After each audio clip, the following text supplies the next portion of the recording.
ഒരിക്കലും നിന്നെ ഞാൻ കൈവിടുകില്ല. വാഗ്ദാന നമ്പർ 3, ഒരിക്കലും ഞാൻ നിന്നെ കൈവിടില്ല എന്ന് പറഞ്ഞേ. ഒരിക്കലും ഞാൻ നിന്നെ കൈവിടില്ല. എത്ര വലിയ വാഗ്ദാനമാണ്, എത്ര വലിയ വാഗ്ദാനം. തുള്ളിച്ചാടണം. ഒരിക്കലും ഞാൻ നിന്നെ കൈവിട്ടുകൾ. ഏത് സ്ഥലത്തും എവിടെയും ഞാൻ നിന്റെ കൂടെ ഉണ്ടായിരിക്കും. മത്തായി 28:18, യുഗാന്ത്യം വരെ എന്നും ഞാൻ നിങ്ങളുടെ കൂടെ ഉണ്ടായിരിക്കും. വചനം പറയുകയാണ്. ഇത് കേൾക്കണം കേട്ടോ, ഇത് കേൾക്കണം. വചനം പറയുകയാണ്, ഞാൻ നിന്നെ ഒരിക്കലും കൈവിട്ട് കളയില്ല. എന്റെ കയ്യിൽ ഉള്ള നിന്റെ പിടുത്തം ഞാൻ വിട്ട് കളയില്ല. മനസ്സിലായോ? കർത്താവ് നിന്റെ കയ്യിൽ പിടിച്ചിട്ടുണ്ട്.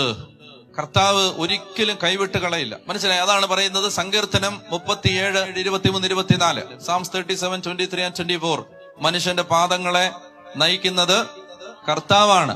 തനിക്ക് പ്രീതികരമായി ചരിക്കുന്നവനെ അവിടുന്ന് സുസ്ഥിരനാക്കും. അവൻ വീണേക്കാം, എന്നാൽ മാരകമായിരിക്കില്ല. കർത്താവ് അവന്റെ കയ്യിൽ പിടിച്ചിട്ടുണ്ട്.